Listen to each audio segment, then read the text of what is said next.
Hoje, então, queridos, capítulo 5, retroceda para avançar, rompendo com o poder do passado. Você pode abrir sua Bíblia em Mateus, capítulo 10, e nós vamos ler o verso 37, Mateus 10, 37. O texto bíblico diz para a gente assim: quem ama seu pai ou sua mãe mais do que a mim, não é digno de mim. Quem ama seu filho ou sua filha mais do que a mim, não é digno de mim. E quem não toma sua cruz e vem após mim, não é digno de mim. Quem acha a sua vida, perdê-la-á. Quem todavia perde a vida por minha causa, achá-la-á. Esse texto bíblico nos faz entender que Jesus requer de todos os seus seguidores que eles abram mão de algumas coisas. Eles precisam renunciar muitas coisas para poderem avançar seguindo a Jesus. Se nós queremos avançar no nosso caminho na direção do Senhor, se nós queremos avançar no nosso caminho na direção de uma espiritualidade emocionalmente saudável e abraçarmos a causa de Cristo, nós vamos precisar abandonar algumas coisas. O texto bíblico fala de família. Jesus fala aqui de conforto. Jesus fala aqui de vida. Quando ele diz, quem ama seu pai, sua mãe, ou seu filho ou sua filha mais do que a mim, ele está dizendo o quê? Você vai precisar abrir mão de muitas coisas que lhes são importantes, que lhes são caras. Quando ele diz, quem não toma sua cruz e vem após mim, ele está dizendo que nós vamos ter que abrir mão de conforto, de bem-estar para segui-lo. E quando ele diz, quem todavia perde a vida por minha causa, achá-la-á, ele está dizendo que nós vamos precisar renunciar à nossa própria vida, essa vida que a gente quer viver aqui, para viver a vida que Deus quer que a gente viva, nele. E nós temos já essa consciência como cristãos, a gente sabe disso, mas a gente não vive dessa forma. Muitos de nós, em muitas ocasiões, esse deixar para trás está apenas no nosso discurso, muitas vezes. No nosso discurso, falamos que deixamos muitas coisas para trás, ou que precisamos deixar muitas coisas para trás, mas no dia a dia continuamos agarrados com muitas coisas, muitas situações que nos impedem de correr, de avançar. A proposta para nós hoje, através do capítulo 5 aqui do livro do Peter Escaseiro, é a de que a gente retroceda, não para que a gente pegue de volta as coisas que ficaram para trás, não para que a gente se agarre a elas novamente, até porque aquilo que é peso nós precisamos deixar. A proposta é para que a gente volte e analise se de fato deixamos. Porque às vezes a gente não quer falar sobre o assunto, a gente não quer tocar no assunto, a gente não quer lembrar de determinada situação, achando que aquilo ficou para trás, quando na verdade faz muito mais parte do nosso presente do que a gente imagina. E enquanto não formos lá para tratar essas situações, elas continuarão a nos perseguir. Eu quero deixá-las para mim, na minha consciência, já deixei para trás. Na minha consciência, elas fazem parte do meu passado. Mas mal sabemos nós que inconscientemente elas nos perseguem, essas situações nos perseguem e atrapalham a nossa caminhada. Impedem o nosso avançar. E é nessa direção que nós vamos hoje. Retroceda para avançar. E na nossa imagem aí, a imagem do nosso caminho para uma espiritualidade emocionalmente saudável, hoje então a gente está ali no quarto ponto, né? Estamos chegando para o fundo, estamos caminhando mais para o fundinho ali, né? Já identificamos o problema, já tomamos conhecimento do antídoto, aí a gente começou a entrar para debaixo da superfície, quando no capítulo 4 a gente passou a saber da importância de conhecer a si mesmo para conhecer a Deus. Quero te convidar aí a ouvir novamente as ministrações, falo isso mais uma vez aqui, né? Ouça novamente as ministrações pelos podcasts. Vamos ruminar essa palavra. Leia o livro, você que comprou, você que ainda não comprou o livro, ainda está em tempo, né? Esse aqui é um livro bom da gente ter na cabeceira, para a gente voltar lá nele de vez em quando. Faça as devocionais que nós estamos enviando por WhatsApp. Inclusive, se alguém que nos ouve pela internet ainda não teve acesso às devocionais, é só mandar uma mensagem para a gente encaminha para o seu WhatsApp. Já deixa salvo aqui também na lista de transmissão para receber toda semana. Porque a gente começou a mergulhar. Quando, nas semanas anteriores, nós vimos a importância de conhecer a si mesmo. Só que nas nossas ministrações, a gente lança a proposta para os irmãos. E vai ser durante as devocionais que você vai junto com o Espírito Santo, encontrar aí o que você precisa tratar. Porque o que eu preciso tratar é algo, o que você precisa tratar é outra coisa. E vai ser nas devocionais, junto com o Espírito Santo, que você vai encontrar essas questões, né? Então, nas devocionais do Conheça a Si Mesmo, por exemplo, para conhecer a Deus, tem muitas questões muito particulares, muito próprias. Quero incentivar você a fazer essas devocionais, tá bom? Hoje a gente vai um pouquinho mais profundo aí no nosso iceberg, nesse caminho, né, para a espiritualidade emocionalmente saudável, que é esse retroceder para avançar. Eu quero dizer uma coisa aqui para você. Peter fala isso aqui no início do capítulo. A espiritualidade emocionalmente saudável tem a ver com a realidade, não com negação ou fantasia. Isso precisa ficar claro todas as vezes aqui, queridos, porque o que se tem como costume religiosamente é colocar uma boa máscara, né? É vestir-se da sua religiosidade. Então, aqui eu me visto da minha religiosidade, e em casa eu me dispo da minha religiosidade. Às vezes em casa eu estou bem vestido da minha religiosidade, mas no trabalho eu já não levo esta capa de religiosidade. O que nós estamos trabalhando aqui é algo que seja real, verdadeiro, para uma vida inteira e para todas as áreas da nossa vida, sem compartimentação. O que nós temos visto aqui é realidade.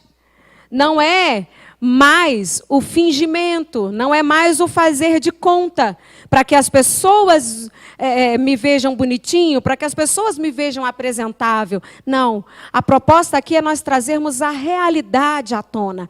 E na realidade sermos tratados por Deus. E aí, essa verdadeira espiritualidade que atinge todas as áreas da nossa vida, vai nos libertar para vivermos de forma alegre, de forma plena, de forma abundante, como Cristo prometeu para cada um de nós. Amém? Mas já falamos sobre isso muitas vezes. Precisamos nos livrar de comportamentos que são padrão e que são destrutivos e que nos acompanham desde um passado muito longe. Precisamos nos livrar deles, então, para a gente viver essa vida de amor, essa vida plena e abundante que Deus deseja para nós. E nós poderíamos aqui dar muitos exemplos de muitas pessoas, de muitas situações, da nossa vida mesmo, de como em muitas ocasiões, a gente percebeu o passado agarrado na gente. Peter conta aqui a história de uma pessoa, né, de um casal, que estava enfrentando muitos problemas na sua relação. Na verdade, foi uma surpresa para o homem. Aqui ele o chama de Frank, não sei se esse é o mesmo nome dele ou se é um nome fictício, mas a história é real, porque diz que esse homem fazia parte da igreja dele, né? A New Life Fellowship. E ele diz que foi procurado por esse irmão e ele disse que a esposa havia dito para ele que não dava mais, que ela não tinha mais certeza se o amava e precisavam romper com aquela relação. E ele ficou abismado com isso. Na procura, enquanto eles conversavam a respeito do que talvez pudesse ter causado problema no relacionamento, o Frank soltou. Ele disse que provavelmente, ele havia dito, né, para a esposa dele, que provavelmente eles teriam que se mudar mais uma vez. Esse homem já havia se mudado com sua família por várias ocasiões. Agora eles estavam mais estabilizados, mas ele ia se mudar de novo. Estava pensando em se mudar novamente. E eles começaram a pensar, será que então foi isso que deixou ela abalada, porque já mudou tanto e agora que estava estabilizada? Bom, chegou-se à conclusão de que tanto o marido como a esposa carregavam muitas situações, muita herança, muita bagagem da sua família anterior. Esse rapaz era filho de militar, esse homem era filho de militar, então ele também teve que se mudar muitas vezes, quando na infância, e agora, depois de casado, ele repetia esse padrão de ficar se mudando sempre. Por causa disso, antes ele não tinha muita amizade com as pessoas, porque se mudava demais. Esse padrão continuou na vida de casado, então aquela família não tinha muito com quem se abrir também, porque não tinham muitos amigos. Enfim, eu preciso passar rapidamente por essa experiência, só para mostrar que há exemplos, né, de que as situações que nos surgem apresentam padrões que já vivemos na nossa família. E quando falamos de família aqui, a Bíblia não traz numa geração apenas. Vamos falar aqui de várias gerações. Estamos falando de muitas gerações. Isso significa que a sua família, enquanto nós falamos aqui, enquanto nós pensamos, você precisa pensar na sua família, que inclui não só seus pais, irmãos, mas também tios, avós, bisavós, tataravós e tataravós. Creio que os irmãos já me ouviram dizer aqui várias vezes como que um padrão da minha família veio passando desde o meu bisavô. Eu tenho conhecimento do meu bisavô, não sei se o meu tataravô, o tataravô também tinha, mas que era o fato de ser muito bruto, ignorante. Eu creio que os irmãos já se lembrem disso, que o meu bisavô era muito bruto.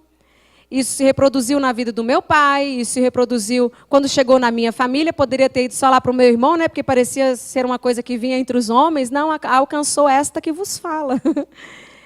E fui tratada pelo Senhor muito nisso. E ainda hoje, eu preciso me cuidar para não reproduzir esse padrão que é familiar e que pode me causar muitos problemas na igreja, no meu casamento e em várias outras situações. Então, o que a gente observa é que o que acontece numa geração quase sempre se repete na geração seguinte. A não ser que esse padrão seja abandonado, a não ser que haja uma cisão no comportamento, o padrão vai se repetir. E é comum observar esses padrões de uma geração na geração seguinte. E aí nós podemos dar alguns exemplos, como divórcio, alcoolismo, comportamentos viciantes, abusos sexuais, gravidez fora do casamento, casamentos infelizes, brigas dentro de casa, a maneira de lidar com as finanças. São padrões que costumam se repetir. Algumas pessoas, os cientistas, gostam de atribuir isso à genética, ao DNA. Sociólogos preferem atribuir isso à educação, ao ambiente, né? E, de fato, podemos pensar aqui que essas duas situações contribuem. A genética, essa herança que vem aí no gene, mas também o meio onde nós somos formados, o meio onde nós fomos criados. Não podemos negar isso. E nós precisamos examinar esses padrões.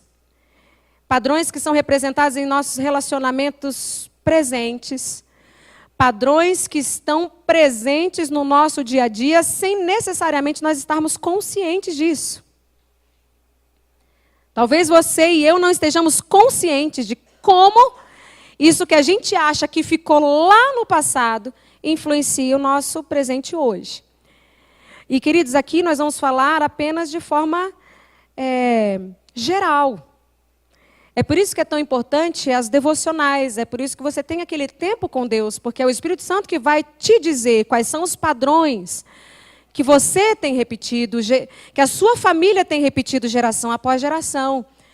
Vai ser numa conversa franca com o Espírito Santo que ele vai abrir os seus olhos para que você identifique isso.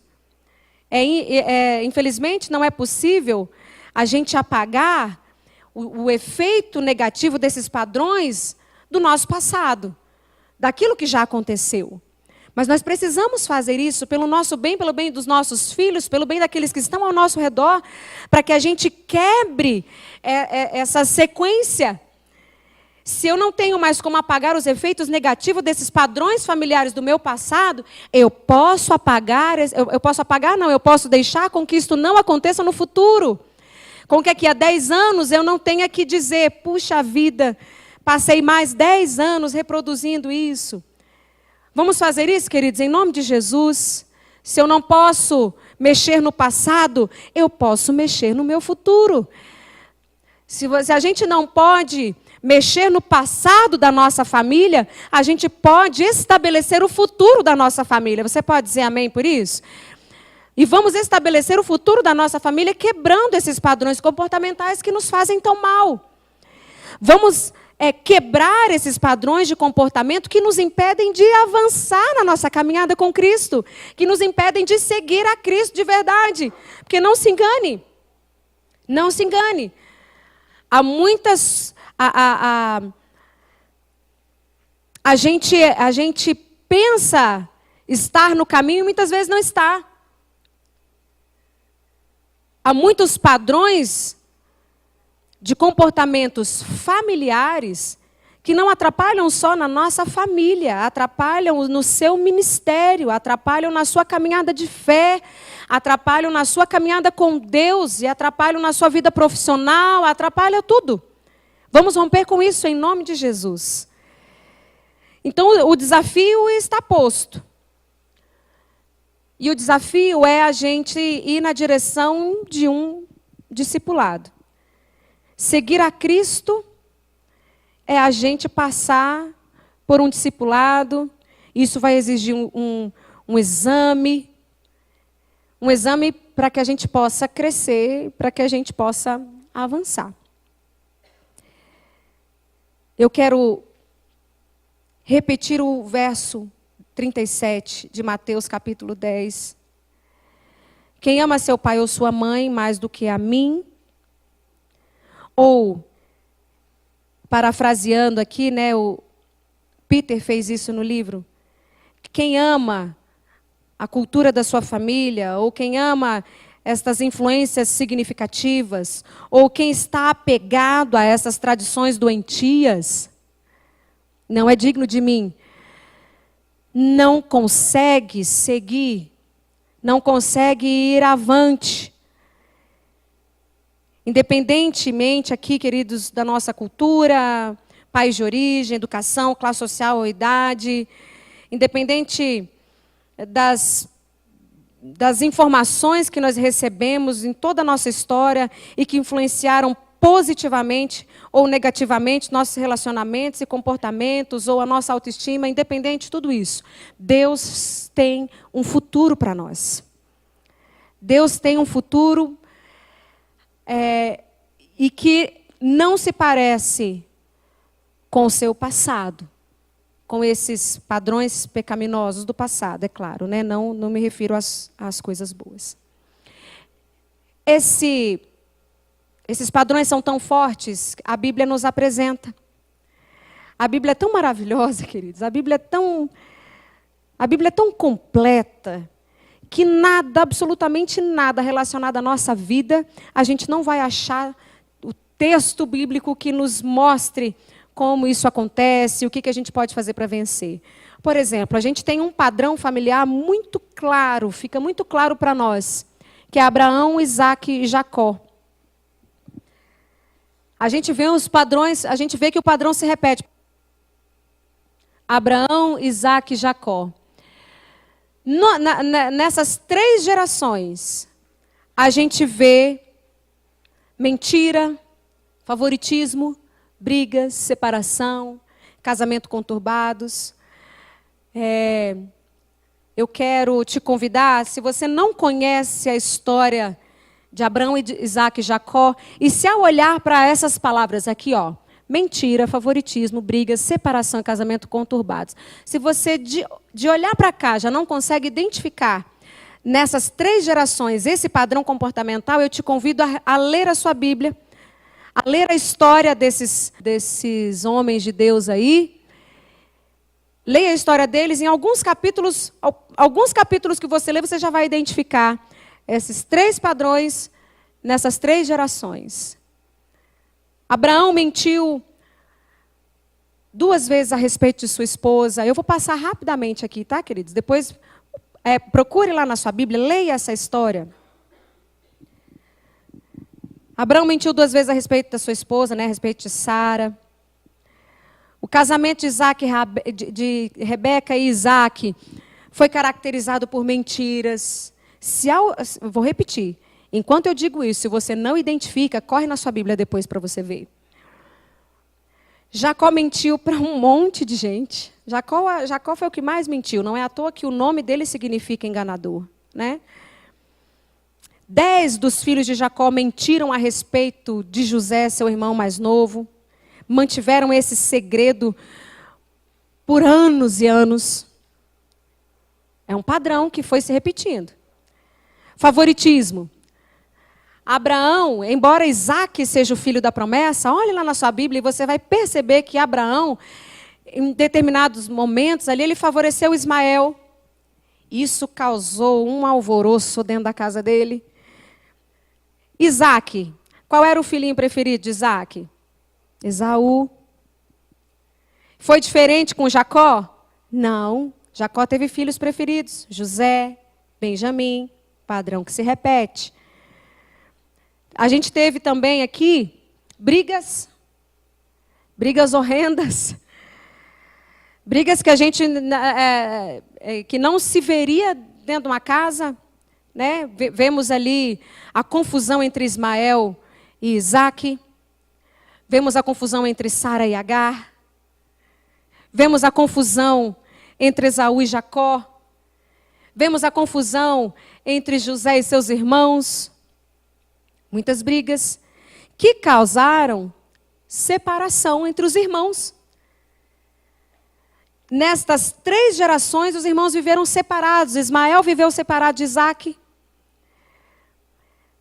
Tiveram que se separar, não tinha jeito de viver junto, por causa das brigas, né?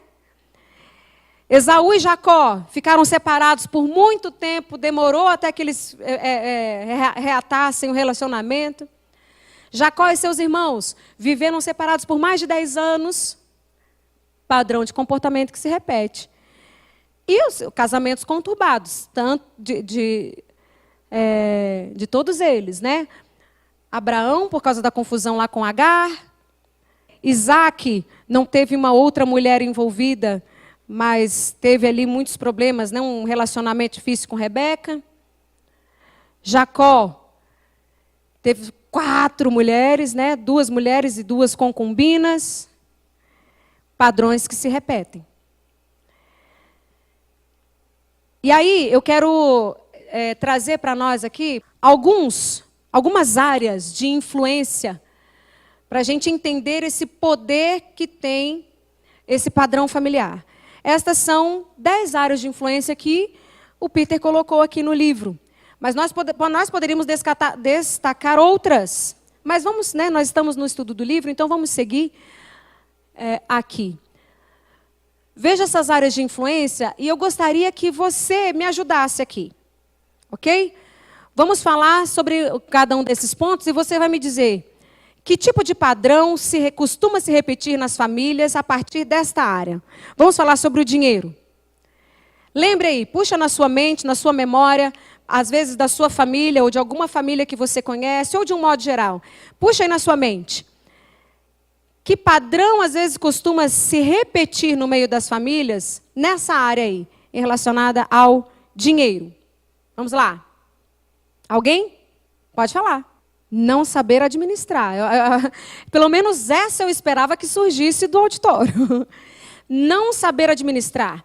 Gastar mais do que se ganha. Ir de empréstimo em empréstimo. Né? Ou consumir. Às vezes até tem o dinheiro para tanto, né? Mas consome demais, compra o que não precisa, compra o que não deve. Esse é um padrão que costuma se repetir no meio das famílias. Alguém se lembra de mais algum? A falta do dinheiro, lógico, porque não sabe administrar, vai faltar, né? Certamente. Não sabe administrar, vai faltar. E é impressionante. É impressionante. Famílias que de geração em geração vivem numa dureza sem fim. Eu conheço uma família. Eu era muito pequena, eu era criança, quando essa família já precisava de ajuda. E ainda hoje, já está na terceira geração, continuam precisando de ajuda, de recursos sempre. E liga, e pede ajuda, e pede cesta. Sempre, padrões que se repetem. Mas não só a falta, o exagero, né, a importância exagerada que se dá a ele, também é um padrão que se repete. Casar-se esse também é um ponto importante. É o famoso golpe do baú. Isso também costuma se repetir. Vai casar com o cara porque ele tem dinheiro, ou vai casar com a moça porque tem dinheiro. Também. A falsa segurança que o dinheiro traz, né? Tipo, o entendimento de que o dinheiro é a melhor fonte de segurança. O entendimento de que ganhar muito dinheiro vai provar que você é bom, que você consegue, que você é bem-sucedido. São ideias, conceitos passados de geração para geração. De que quanto mais dinheiro você tiver, mais importante você é. Queridos, isso aqui, quanto mais dinheiro tiver, mais importante você é, isso passa sem ninguém perceber. Você não precisa dizer com estas palavras. A forma como uma família lida com o dinheiro vai comunicar para todo o restante daquela família a mesma coisa. Vamos lá. Em relação aos conflitos. Vamos pensar nos conflitos. Como que as famílias costumam lidar com os conflitos e como isso reflete nas gerações seguintes? E lidar com o conflito. Vamos pensar na forma como a gente lida com o conflito. Às vezes não lida. Pronto. Uma das formas que acontece, uma das coisas que acontecem em muitas famílias em relação ao conflito é não lidar com eles. É varrer para debaixo do tapete na esperança de que o tempo cure. Na esperança de que o tempo resolva. E aí, geração após geração, nós temos pessoas amargas que não perdoam, que às vezes não se falam direito, não se abraçam de forma intensa, porque só maquiaram a situação, não resolveram de fato. Né? É o famoso deixa quieto. Ainda tem aqueles que dizem que raiva e briga todo dia é normal. Não, minha família é assim mesmo. É porque nós somos descendentes disso. Nós somos, porque a gente é descendente daquilo. Então é normal. Porque falar alto, brigar. Não, isso aqui em casa é comum. Geração após geração está lá essa família aos trancos e barrancos. Né? Vamos falar um pouco sobre o sexo. Essa é uma área de influência também muito grande. Como que as famílias têm lidado com isso e que tem influenciado as gerações, geração após geração. Como as famílias lidam com isso, né, conceitos a respeito do sexo que passam de geração para geração. Não vamos falar do assunto, né? Sexo não se fala. Sexo não se fala, só se faz. Pensou-se também por isso, nisso muito tempo. E aí as pessoas entram numa relação completamente nuas, cruas, a respeito do assunto. Peter coloca um aqui que eu achei demais isso aqui. Eu achei muito legal, porque eu costumo falar muito disso com as mulheres. Famílias passam, não só famílias, e aí eu vou trazer aqui amigos, amigas e amigos, de que a sexualidade no casamento é algo fácil. De que a sexualidade é algo fácil. E aí, né, é fácil chegar lá, né? Vocês me entendem? É fácil chegar lá, 2, 3 vezes. E aí mulheres que não seguem, que não se veem assim tão ativas, isso acontece mais com mulheres, né? E que se acham um nada, porque as amigas estão dizendo, né? E um padrão que vai seguindo, gerações após gerações. Aí a mulher, às vezes, é infeliz no casamento por não perceber que ela é que é normal, em admitir que não é essa coisa toda, que é difícil, que não é tão fácil assim, que é com o tempo que o casal encontra ali a harmonia. Sofrimento e perda. Queridos, isso aqui também é muito forte, hein? Como que a sua família encara o sofrimento e a perda? Como que a sua família orienta os membros da sua família a respeito disso? Como isso é passado de geração após geração? Não é raro,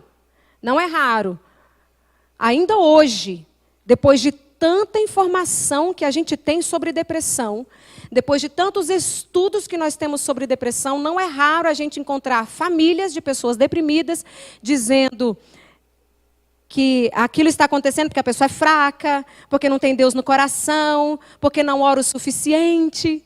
E isso, mesmo com toda a informação que nós temos aí, mesmo com toda a ciência explicando para a gente sobre a depressão, a gente ainda encontra isso. Por quê? Porque isso vem sendo falado há muitos e muitos anos, de que depressão é frescura.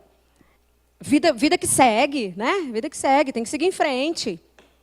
A raiva, por exemplo, quanto a exprimir raiva ou demais sentimentos, né? Temos ali os dois últimos ali, os dois abaixo no nosso slide, é exprimir raiva e sentimentos e emoções, né?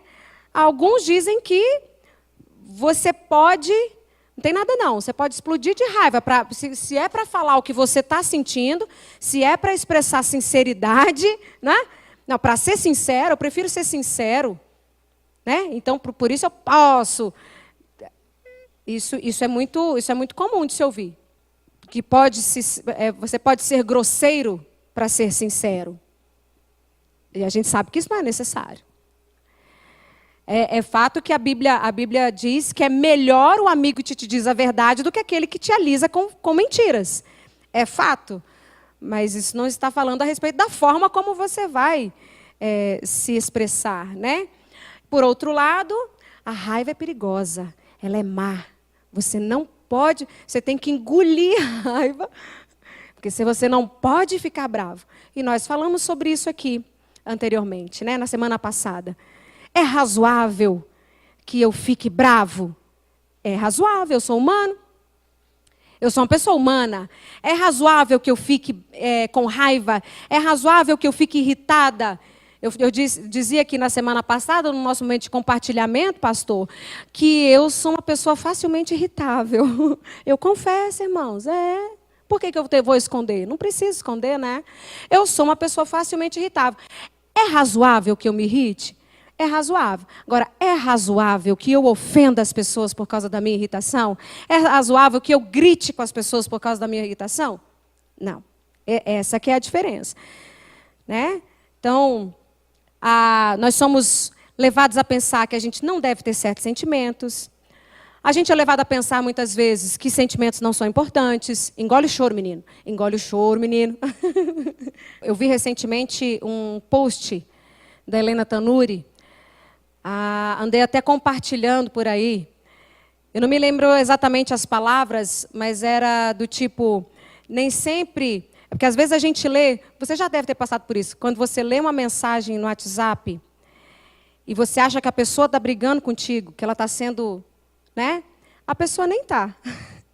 Mas você que está ali irritável, você que está tendencioso a ficar bravo, ou você que está tendencioso a achar que tudo é contra você, que as pessoas estão contra você, acha que aquilo que está escrito, a pessoa que escreveu não tinha intenção nenhuma de te ofender. Mas ao ler, você achou que aquela pessoa estava querendo te ofender. O problema está em quem está falando? Não, o problema está em quem está lendo. Mas falando ainda dos sentimentos e emoções, engole o choro, menina, engole o choro. Gente, quem já ouviu essa expressão pode certamente dizer, eu tinha uma raiva quando minha mãe mandava engolir o choro. De repente, do nada, está um menino seu lá chorando. O que você diz para ele? Engole o choro, menino. Porque você ouviu. Eu não me recordo da minha mãe ter dito nenhuma vez para eu engolir o choro, não. Mas eu já ouvi muitas vezes para outros meninos, homem não chora. Homem não chora. E tantos outros aí, né, queridos? Morre a mãe, morre o filho. Morre o filho de uma mulher. Aí chega a outra para consolar. Não, chora não, vai passar, você tem que ser forte. Deixa o seu morrer. Por que a gente diz isso? Por que a gente diz isso? Porque a gente ouviu de milhões e milhões de vezes. E pode acontecer que quando o seu filho morra, você ficar engolindo o choro, porque não é certo ficar chorando.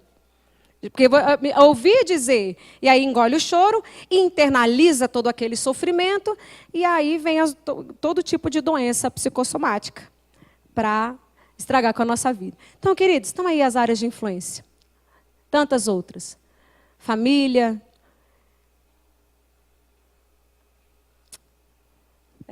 relacionamentos, culturas diferentes, né?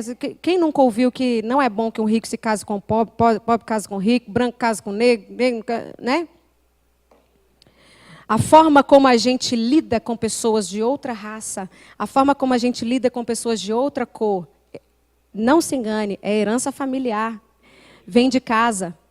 Eu quero mais uma vez recomendar, de repente você comprar o livro vai ser legal para você mastigar essas coisinhas melhores, tá, queridos?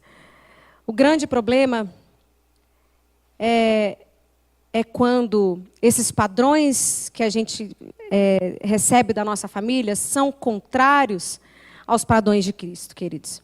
Nós não estamos dizendo aqui que tudo que veio da nossa família é ruim, claro que não. Há muita herança boa que veio da nossa família, né? Olha só, não, peraí, só um minuto. Eu vou te dar, isso tem que ficar registrado ali, vai lá. Não, eu acho assim incrível que esses padrões, né, as pessoas seguem quando eles são ruins, quando eles são más. Mas, quando o pai é honesto, a mãe é um exemplo, não seguem. Essa é uma questão difícil, né? A gente tem o terrível problema de aprender o que é errado. Que a gente tem padrões familiares muito bons, temos. Nós temos absoluta certeza disso, e a gente precisa valorizá-los, precisa comunicá-los às futuras gerações, como o Senhor recomendou que a gente assentasse à mesa com os nossos filhos e transmitisse a eles a herança de fé que receberam. Essa foi a orientação aos israelitas, que eles passassem aos filhos, né, e aos filhos, e estes filhos aos seus filhos, sentados à mesa, transmitissem o ensino das Sagradas Letras, né? Transmitissem, contassem a história do livramento do povo de Deus, né? Contassem como Deus os livrou, como Deus os salvou. Então, nós temos coisas que nós trouxemos da nossa família que nós precisamos não só preservar, como passar adiante às futuras gerações. Agora, quando esses padrões são contrários aos de Cristo, aí a gente tem que romper, aí a gente tem que quebrar. O problema, queridos, o problema é que a gente não faz isso por causa de uma palavrinha que é compartimentação. Compartimentação e desconexão. A gente coloca a nossa vida em compartimentos diferentes. Aquilo que é relacionado à minha família não tem nada a ver com a minha fé. Aquilo que é relacionado ao meu trabalho não tem nada a ver com a minha família. E, queridos, nós não podemos nos enganar, tá? Tudo ligado. tudo interligado. Se elas estiverem desconectadas, aí nós vamos ter problemas.